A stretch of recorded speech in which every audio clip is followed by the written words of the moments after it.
The play follows Sarah and Ruby, two girls from a small Texas town, and the deep connection that they have as children. And then we watch them grow up into women, and we see how life clutters around them, but somehow they never forget this moment of pure potential that they experienced together when they were young.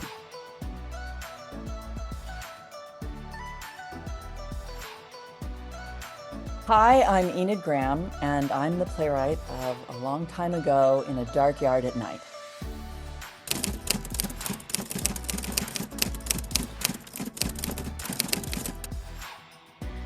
I started writing a long time ago in a dark yard at night because I was thinking a lot about the time in your life when you're about 8 or 9 maybe, and everything seems possible.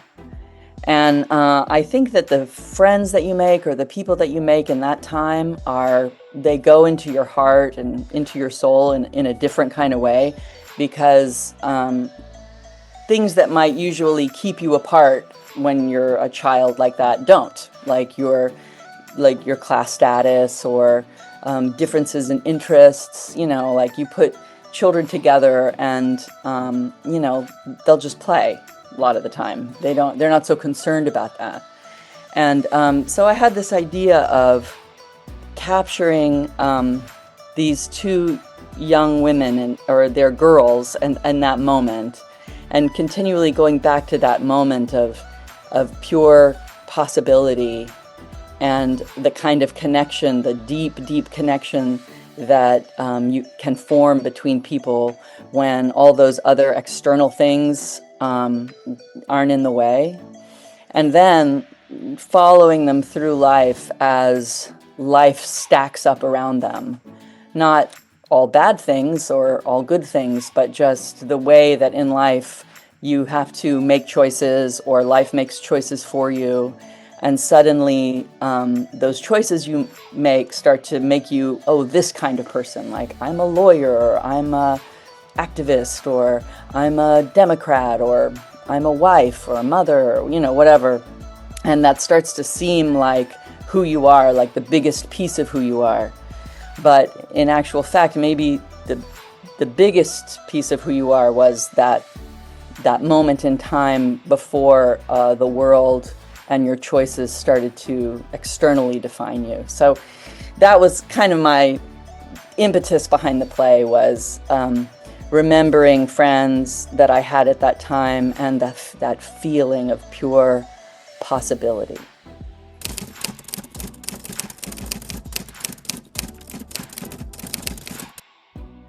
Yeah, no, I felt really lucky to get to have, I think we had 3 or 4 solid days of rehearsals with a lovely director and great actors out in Anaheim to work on Tenderness and Gratitude number 4.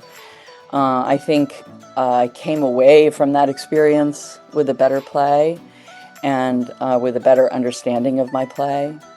I have some other theaters around the country looking at that play, and I was pleased to be able to offer them a script that was more complete because of my time in Anaheim. I think there is a lot of connection between these two plays, in that the central love relationship is a friendship. And that's interesting. I don't know. I'm trying to think about my other plays if I have that in other plays, but definitely these two. It is true. It's about friends and how they affect your life, and how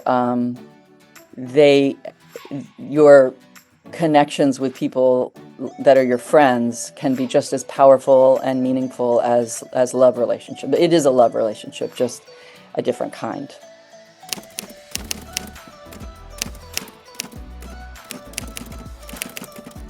I'm always surprised by my writing, or anyway, maybe I should say my writing that I'm happy with. I don't write with an outline or a plan. I just sort of have an idea or like some images or some kind of starting point, maybe a character, maybe a relationship, and I move forward. And I know that when I start to be kind of surprised or delighted by what I'm seeing my characters do, that's when I'm probably onto something good. And then after I have a full draft of a play, then I kind of go back and see what the play was trying to say, and I begin to maybe fix the structure of it. And I know with this play, one of the things that became clear was the young girls, as they grow into women, get lots of information from the outside world, and a lot of it from men.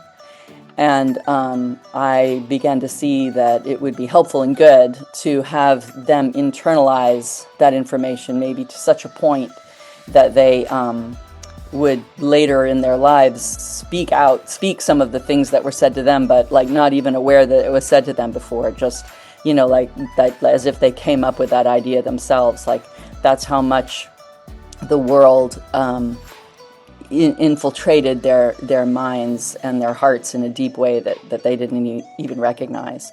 And so then I went back and made that happen in the play. So like that's one of the ways that I then after being surprised by the first draft, go back and engineer the second draft to hopefully be a better, more cohesive play, and to be telling the thing that I think it wants to tell in the best way.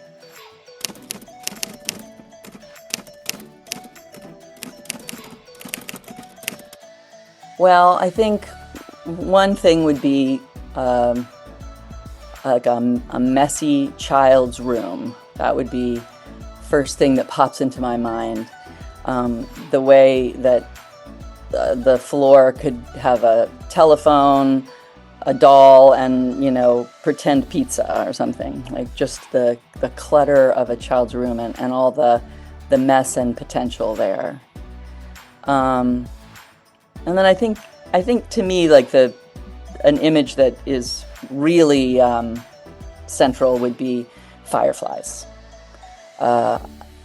There's a scene in the play where there are fireflies around, and I feel like that flash of light in the darkness, the magic and beauty of a firefly, and the temporary nature of their light says a lot to me about the play.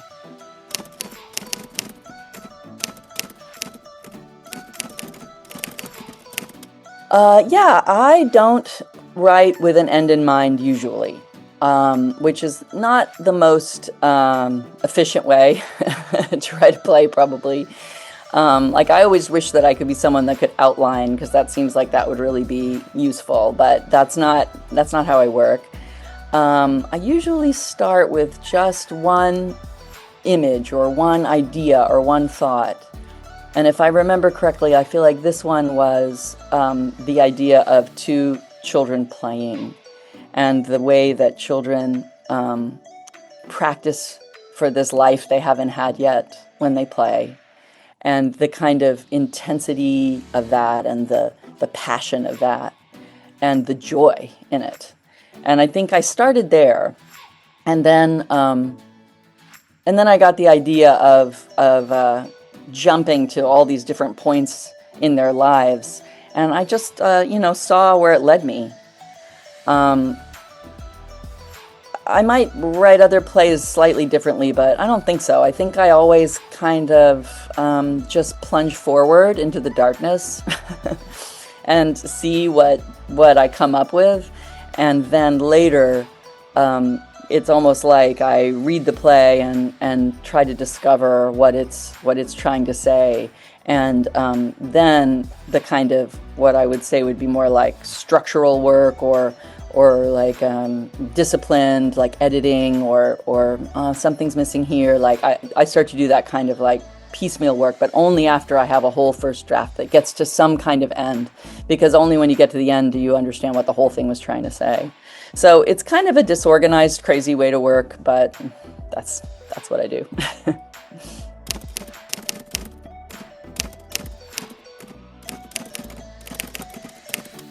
It's kind of hard to know sometimes, One of the things that I think is part of writing a play is leaving things out. So, unlike a novel where you want to put every single thing in, a play, is going to have this whole ton of collaborators. You're going to have actors, a director, designers, and then ultimately the collaborator of the audience. And, I'm an actor myself, so I know, that the really great plays you want to work on leave room for your imagination, your interpretation. And, I know we can all of us listening here have been in an audience, and the worst thing is to have a play over-explain itself. You want the play to have mystery and question. You want the play to leave you with questions, not be like a whole list of answers. But on the other hand, you don't want to leave so much mystery for the audience that they get frustrated, nor do you want the play to be so open to interpretation that any different production will end up doing a whole different play than you intend. So the question always is, have I left the right amount out? I think. And so that's one of the things that you really can learn from a reading is collaborating in this kind of, short form way that's a little bit more low stakes way with actors and a director, and then finally in the reading an audience, you can start to go, I think I over-explained that. I don't need that. Look how much the actor is bringing to this story. Or, I don't think the audience followed that quite. I think I need to make sure that I leave more clues, So to me, that's the most useful thing about a reading. And, and sometimes you're wrong and it's not ready to be heard yet. But mostly I think it's just a feeling, you think, I need that information now.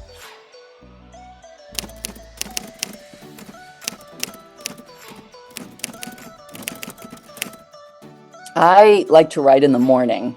I pretty much have to write in the morning. Unless I'm doing just like a little editing, it's got to be the morning. It's sort of the only time that I can think deeply enough. I guess as the day goes on, my brain starts to get less useful. But so coffee is a really big part of my writing process. I really, really like to write with coffee. And so I guess one of the fun things I usually do every morning is pick which mug I'm going to use. I cycle between about 5, and it's always a fun moment to decide which one is the one for that day and to fill it with coffee and sit down to work.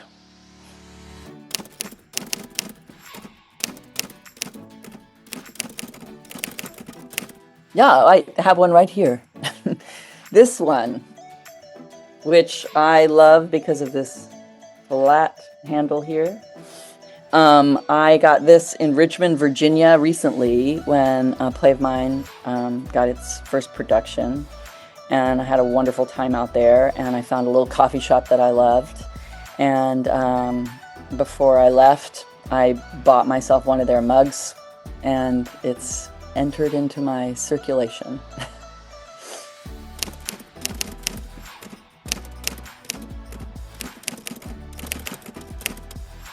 Yeah, the two main characters are Ruby and Sarah, and I would say the main thing that pushes them into different places in their lives is that they're from different economic backgrounds. Sarah is, a little bit more from money, and Ruby is more from the wrong side of the tracks. And the sort of luck of being born in those two different circumstances kind of set them both off a little differently in their lives and lead them to different places. I'm always interested in writing about class. I would say that's a very big theme in a lot of my work. And I'm always interested in how those kinds of luck of the draw things in your life can really change your life and change the challenges that you face. The two of them do, what I hope is that what you get from the play is that even though they they take different paths, that neither of them really takes a path that is the right one or the more perfect one. Like, all the choices that they make in their lives bring them good and bad, hardship and exciting good things. And that you see that even though maybe at the end of the play, if you were just to meet them then only as they're older, you might think they're totally different people, that in actual fact, because we know about their connection as children, you see that they're not really that different. And then maybe, hopefully, you kind of imagine that none of us are really all that different.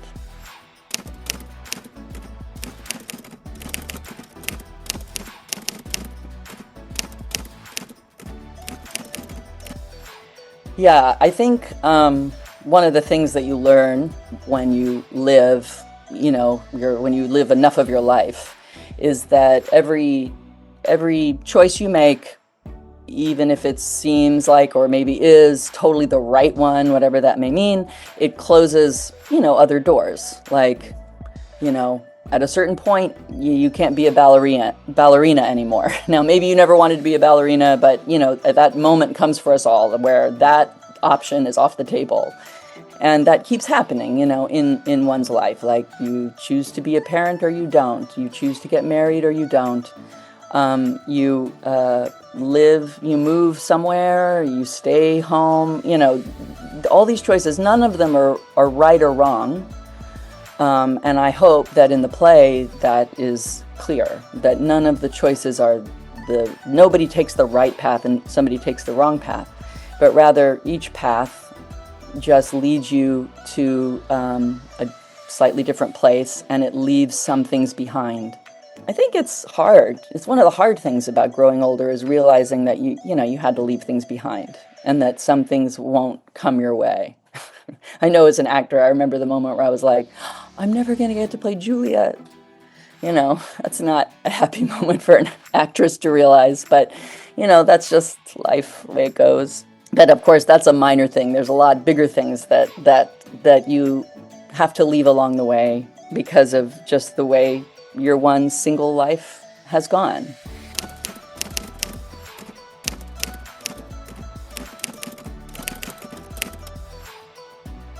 I like to make anything. Like, I like to create things, and I obviously create plays and I act in plays, but those can be kind of frustrating sometimes. So sometimes it's fun just to make something that is almost just like an arts and crafts type of thing. I have 3 sons. They're all really big now, but when they were little, I always loved making projects with them and cutting construction paper and making Christmas ornaments, or I sewed a big quilt one time. So I think sometimes my creative spirit likes to go into that kind of more practical arts and crafts world where you put in the work and you come up with this finished product that's very pleasing and fun, and I think a little bit less gray and difficult than a play. So I would say that's my sort of pastime that makes me happy.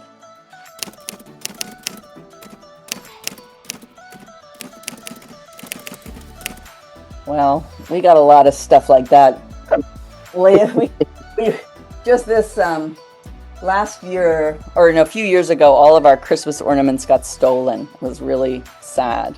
We had all these homemade Christmas ornaments that we made through all the years, and they all got stolen out of our car. And so we've been slowly rebuilding, and we had a big Christmas ornament decoration making. So we put together this is one of our new Christmas ornaments that we made in our Christmas ornament making day.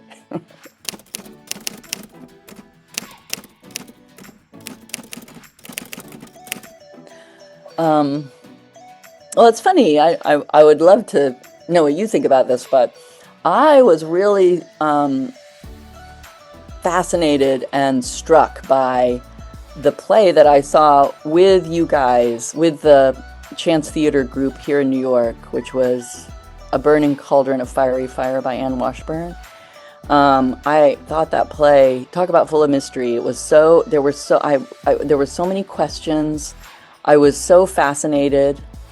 And I think the thing that I took away from it just as a writer was, just be brave enough to be your individual self. Like, I felt like that play was such an individual expression of hers. Like, nobody else could write that, the way that she did. And I love that about it. And I felt like, I hope when I watched it, I just wanted to remind myself to be braver, to just go into telling the kind of stories I want to tell and the way I want to tell them, because that's what makes it interesting.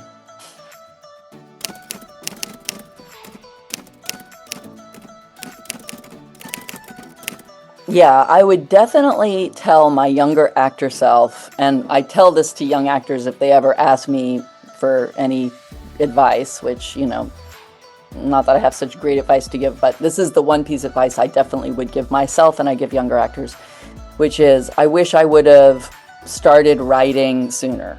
And I wish that for young actors I always recommend for them to find things like directing, acting, producing, something else in this field that they love and care about to add to their artistic life.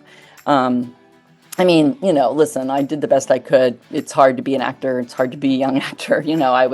I was very consumed with trying to make that happen and be the best actor I could. But I wish that I would have taken the time when I was younger to start exploring being a writer. Because I really didn't start until much later in life. And, maybe that was just when I had started to have something to say. It's possible. But it's so fun and wonderful as an artist to have different ways to express yourself. And being an actor can be really frustrating, and, you're always waiting for someone to pick you. But you can write anytime, on the train or, at lunch or on a break from your job or anything. And your creative life can keep going, and you can make the kind of art that you want to see in the world. So that's what I would say. I would say, get to work and be a writer a little sooner. Young Enid.